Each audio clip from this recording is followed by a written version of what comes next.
Olá, meus caros alunos. Hoje a gente vai começar a falar sobre os aspectos botânicos da cannabis.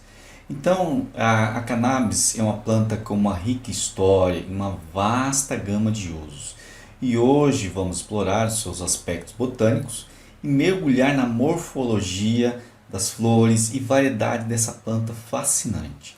Então, primeiro vamos começar a falar sobre a estrutura e morfologia da planta. As raízes da planta da cannabis são pivotantes.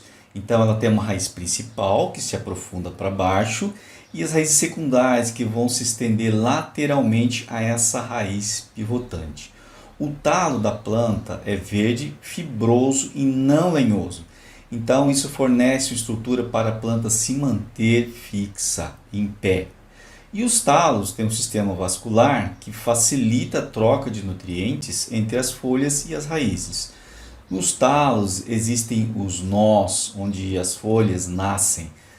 Nas plantas de cannabis, esses nós são onde os hormônios de crescimento estão mais concentrados. O talo da cannabis é usado comercialmente para extrair o cânhamo. O cânhamo é uma fibra resistente e elástica que é usada para fazer cordas e é muito utilizado na indústria também. As folhas da cannabis, elas são facilmente reconhecidas por suas formas e pelos folíolos que se assemelham a dedos.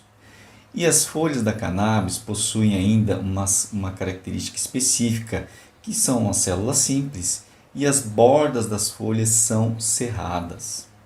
E as flores? As flores da cannabis também são conhecidas como buds e são mais valorizadas do que as folhas por serem ricas nos canabinoides, no THC e no CBD. A gente tem que lembrar que apenas a planta fêmea da maconha produz as flores com os princípios ativos. E é possível identificar o sexo da planta entre a 10ª e a 12ª semana do seu desenvolvimento.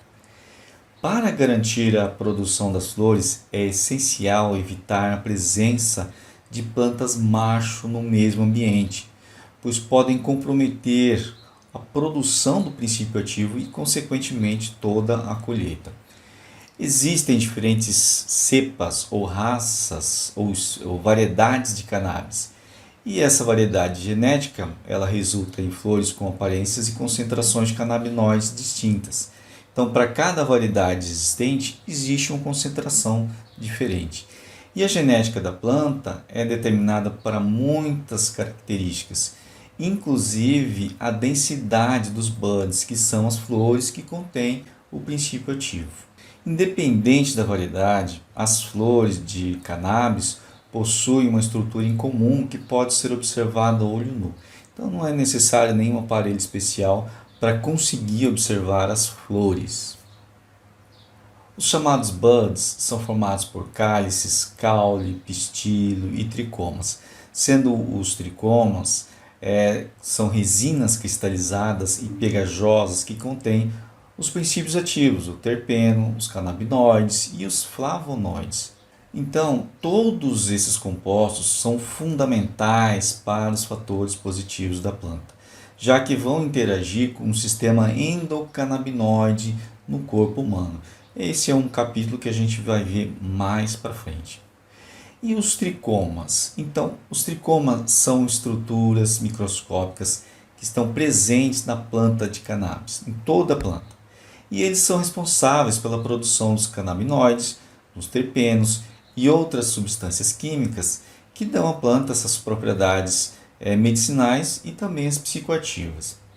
Então essas estruturas se assemelham a pequenos pelos ou cristais e, embora possam ser vistas a olho nu em algumas variedades, geralmente precisam de um microscópio ou uma lupa para uma visualização mais detalhada. Então a gente vai falar aqui sobre os 3 tipos principais de tricomas na planta de cannabis. Então existem os tricomas glandulares, captate, com aparência de cogumelo, são os mais comuns e contêm grandes quantidades de canabinoides e terpenos. Temos também os tricomas glandulares sessile. São menores que os captate, são conectados diretamente à superfície da planta. E os tricomas não glandulares ou tectores. são os menores e ajudam na proteção da planta contra predadores e patógenos.